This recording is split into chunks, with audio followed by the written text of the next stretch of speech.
Fala, gente rica, como é que vocês estão? Eu espero que muito bem. Sejam muito bem-vindos ao canal. No vídeo de hoje iremos atualizar as informações sobre Azevedo e Travassos Energia. Vamos falar aqui sobre os números operacionais de agosto, que a companhia divulgou na data de ontem, 16/9. Iremos trazer também atualizações importantes que a companhia acabou de divulgar, referente à perfuração, a conclusão lá dos trabalhos de perfuração, e cimentação do poço que foi recém-perfurado lá em Andorinha, tá? Vamos falar também sobre a possibilidade de grupamento das ações, visto que caíram abaixo de 50 centavos e tem resistido neste patamar de cotação as ações, Encerrando o último pregão, no momento que eu gravo esse vídeo aqui, em 45 centavos. E se você está procurando ações de empresas já consolidadas, empresas que já geram receitas grandes, empresas já lucrativas, este vídeo não é para você, tá? Estamos falando aqui de uma empresa que está apenas no seu início, Apenas no início de operação, uma empresa que carece de muito capital para entregar o que ela tem prometido. As ações foram listadas em fevereiro agora de 25. Não tem nenhum ano aí, de negociações em bolsa. E a empresa ela foi fundada em 2023. Então, assim, está tudo no início, e a empresa traz muitos riscos, junto com os seus projetos. Então, você precisa ter apetite a risco, você já precisa ter uma carteira já que te rentabilize antes de entrar num case arriscado desse tipo, tá? Mas antes de falar sobre tudo isso, eu queria pedir para você que gosta desse tipo de conteúdo e ainda não é inscrito no canal, se inscreva no canal, ative o sininho das notificações para tu ficar por dentro dos assuntos. Aí já deixa aquele like, faz aquele comentário top line para dar aquele incentivo para o canal e interagir com a galera. Lembrando que o conteúdo deste vídeo não sugere recomendação de investimentos e trata-se apenas de um conteúdo para te deixar informado. E sem mais converseiro, bora para o que interessa. Vamos ver os resultados de produção de agosto. Bom, a companhia trouxe um resultado operacional que para mim foi até surpreendente, tá? Eu esperava, números em linha, com o mês de julho, ali em torno de 200 barris. Mas a companhia trouxe aí uma produção que cresceu 20%. Ela produziu 258 barris por dia em agosto, Então a gente já percebe que a companhia atinge o seu primeiro objetivo, que era de 250 barris por dia, tá? Porém, essa produção ela não é 100% da companhia. E aqui a gente vê por polo, que a companhia produziu no polo Fênix, o Fênix, 18 barris, com uma leve queda. O polo Barrinha, que trouxe um ganho maior aí e sustentou esse resultado operacional, produzindo 129 barris. Enquanto o Porto Carão também trouxe um crescimento interessante, pulando de 63 para 89 barris por dia, tá? E falando da produção por participação no ativo, a companhia atingiu 149 barris por dia, tá? O Paulo Fênix produzindo 18, com uma leve queda aí, pulando de 22 para 18. O Barrinha pulando aí de 52 para 64 e o Porto Carão de 31 para 44. Então aqui a gente vê que a companhia vem evoluindo, É preciso entender as possibilidades da companhia. Não dá para você ficar comparando com as grandes petroleiras, tá? É um erro você ficar comparando, Tem gente aí que compara com o PetroRio, não faz o menor sentido, tá? Então quem investe na empresa e acredita no projeto, quem é de verdade investidor, quem está com esse foco, com esse objetivo, precisa entender a realidade da companhia, Precisa entender quais são as possibilidades da companhia. Não dá para você ficar comparando com as petroleiras já consolidadas, A produção, ela está no início, é pequena, E a gente precisa apenas acompanhar se está sendo consistente, Mas ela será mesmo uma produção lenta, porém a gente percebe que está em crescimento gradual, tá? Falando do gás, a companhia trouxe uma produção com uma leve queda, caindo aí de 23 para 22 barris, tá? E o Fênix, o Fênix já em produção comercial, O que está sendo produzido por lá já está sendo comercializado, com base no contrato firmado anteriormente. E aqui a empresa explica, que encerrou o mês de agosto, com uma produção média de 258 barris, um crescimento de 20,7% quando comparado com os 214 do mês de julho, No detalhamento por participação, como já citamos, companhia produziu aí 149 barris. O Paulo Barrinha teve a maior contribuição, seguido por Porto Carão e Fônix, né, o Fênix Potiguar. A produção de gás natural somou 23 barris, como já citamos aí, um leve recuo, né, quando havia produzido ali 24 no mês de julho.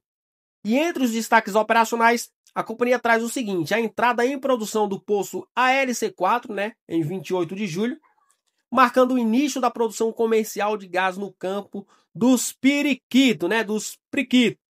Em 11 de agosto de 2025 foi iniciada a operação de completação e avaliação do poço 3 AND5 do Rio Grande do Norte, com sonda de produção terrestre DK1. A operação está prevista para ser concluída em 45 dias. E desde fevereiro, o consórcio ATP-PVE conduz as atividades relacionadas ao contrato de compra e venda dos ativos da Brava Energia no Rio Grande do Norte, abrangendo aspectos operacionais, ambientais, regulatórios e adequações nas instalações de produção durante o período de transição dos campos. E entre o final de julho e meados de agosto foi utilizada uma sonda de produção terrestre para intervenções em 6 poços nos polos Barrinha e Porto Carão, visando o aumento da produtividade nesses campos lá, tá bom? E hoje a companhia trouxe atualizações, né, por meio deste comunicado aqui, referente à conclusão da avaliação do poço 3 AND5, né, conforme o último trecho, né, do último comunicado que lemos. E essa informação ela é importantíssima, porque esse poço aqui ele vai acrescentar, a princípio, né, 42 barris na produção da companhia. A companhia atualiza as informações que haviam sido divulgadas em agosto, né, sobre o contrato de opção e cessão de participação firmado entre a companhia e a Petrovictor, né, e ela informa que foram concluídas aqui as operações de completação e avaliação do poço de extensão 3 AND5 localizado lá em Andorinha, na Bacia Potiguar, no Rio Grande do Norte. A operação teve início em 11 de agosto com a mobilização da sonda de produção terrestre denominada DK1. Foram corrigidos os perfis de avaliação da qualidade da cimentação e de identificação de hidrocarbonetos. Na sequência, foram testados 4 intervalos produtores da formação Açu. O intervalo denominado Açu 3, localizado na profundidade de 853 a 858, manteve um teste de formação a vazão estabilizada em fluxo pleno de 42 barris dia. Isso aqui é muita coisa para esse início de operação, tá? E eles informam ainda que o óleo possui boas características de viscosidade com grau API 22. Como essa zona produtora Açu 3 é uma nova descoberta no campo de Andorinha, uma vez que nenhum outro poço perfurado na região produz neste intervalo, foram intensificados os estudos de geologia e de engenharia de reservatórios para a determinação da extensão da área produtora e volumes recuperáveis. Por isso que eu falei que, a princípio, será acrescentado 42 barris dia, tá? Porque a produção deste poço, ela tende a ser maior depois de todos os trabalhos concluídos, tá? A construção das instalações de superfície foram iniciadas para a colocação do poço 3 AND5 em teste de produção de longa duração para a obtenção dos dados técnicos necessários para a complementação da avaliação da área de ocorrência da acumulação. Ou seja, quando esse campo aqui entrar em produção de fato, né, apenas com isso daqui, apenas com esse volume de 42 barris, já teremos aí 300 barris por dia sendo produzidos, tá? Lembrando que estamos falando aqui de um consórcio, né, da ATE com a PVE. Porém, né, sendo concluído aí esse processo de fusão, já poderemos falar, né, de uma única operação, de uma única empresa, tá? Então, tudo isso precisa ainda ser dividido, porque a operação ainda não foi concluída, né? A operação de fusão / aquisição ainda não foi concluída. Porém, tudo isso sendo concluído, sendo firmado de fato, o martelo sendo batido, estaremos falando aí, né, de uma produção com esse campo aqui em operação, né, de 300 barris dia. Agora, somado toda a produção já da Petrovictor já existente, já poderemos falar aí numa produção próximo aí de 1000 barris dia, tá? Agora falando um pouco de grupamento, né? Alguns inscritos me perguntaram sobre essa possibilidade de grupamento. Ela existe, ela é real e muito provavelmente ela vai acontecer, tá? A fusão sendo concluída é um gatilho para as ações subirem, né, acima de R$1, visto que quem acompanha aí, não sei se vocês acompanham a performance das ações da Petrovictor, tá? As ações da Petrovictor, elas estão ali na casa dos 60 centavos de dólar, né? Então, assim, o que a gente imagina, né? Que a empresa sendo somada com a Petrovictor, logo se tornará, né, num valuation maior, né? E isso pode levar as ações a serem precificadas num patamar diferente, né? Ou seja, num patamar acima de R$ 1. Mas nós não sabemos como que o mercado irá precificar tudo isso daí, tá?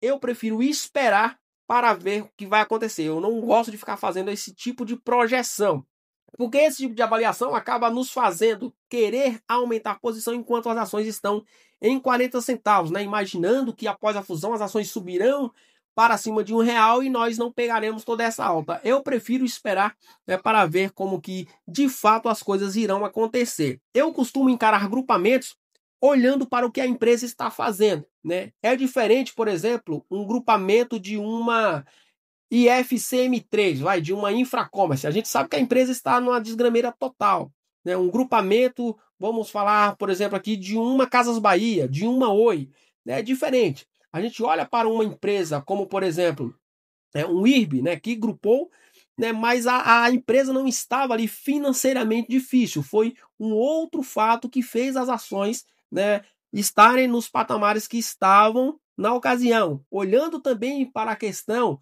né, da Azevedo Travas Energia agora, eu olho de maneira diferente, porque as ações estão precificadas neste preço por conta de outros fatores, né? Porque a empresa está apenas no início, que a empresa ainda não tem uma geração de receita compatível, né, com um valuation diferente, com um valuation mais alto, né?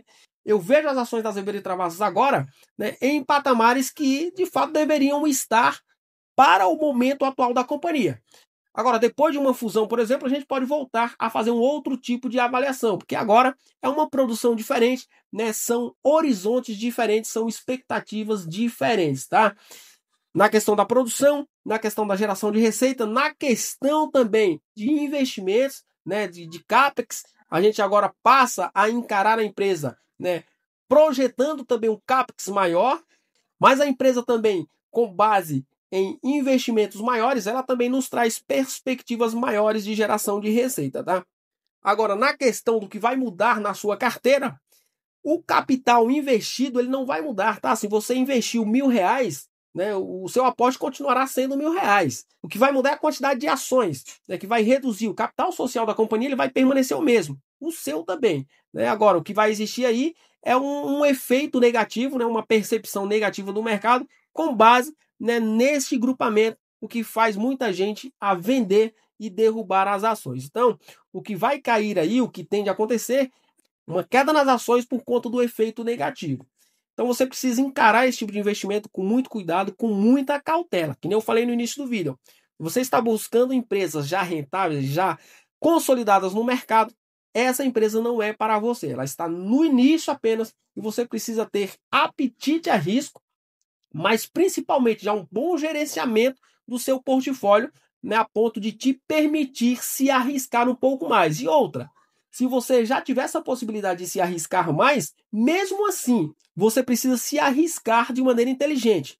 Quando eu digo isso, eu estou querendo dizer que você precisa colocar a quirela da quirela nesse tipo de ativo aqui, para você depois não ficar sofrendo olhando cotação.